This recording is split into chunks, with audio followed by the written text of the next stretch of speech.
Whenever I start working with a company on their messaging and positioning, one of the first things I ask them is to tell me who their competitors are.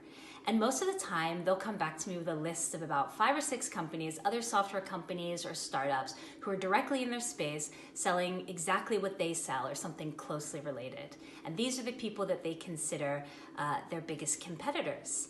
And often they're so focused on how they're different or better than these competitors that their messaging gets very narrow. It's all about why choose our solution over theirs, why choose us over them, how we're different, how we're better. And that conversation quickly goes into the real nitty-gritty of features like we have a better integration or we have a better pricing structure for your needs. It can get very narrow. What I find is that competition is wider than that. It actually demands a wider definition. So I believe competition isn't just the other people who sell exactly what you sell. Competition is anything that a prospect might choose over your solution.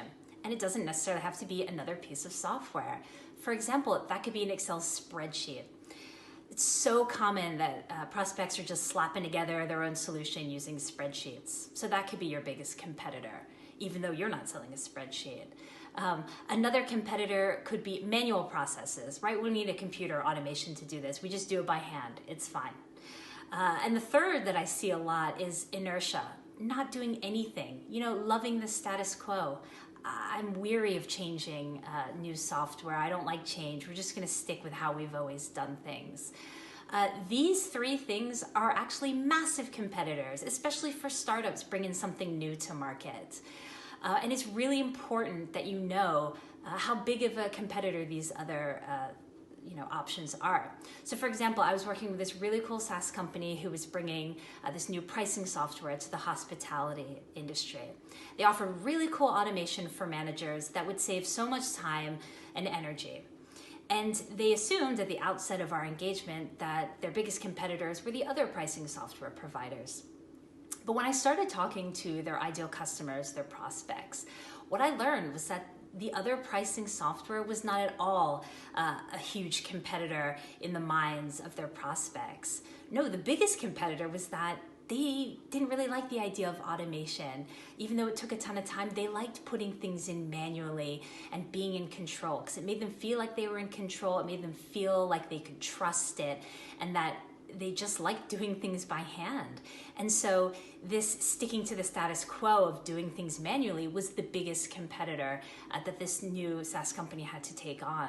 And so that really guided the messaging. So instead of just talking about all this awesome automation and time savings, which really wouldn't have resonated, we instead talked about why your current way of doing things, your manual processes are really holding you back. Here's the cost of that, and here's what's possible with a new approach that, oh, by the way, uses automation. And that's how we approach the messaging to really help prospects get interested in this software. And we wouldn't have figured that out if we hadn't talked to customers. So I'd love you to think broader about your competition. Don't just stop at the hot new startup in your space that is launching the same thing that you have. Go beyond and talk to some customers and figure out what are they using right now instead of your solution, because that might actually be your biggest competitor, and you'll want to take that on in your messaging.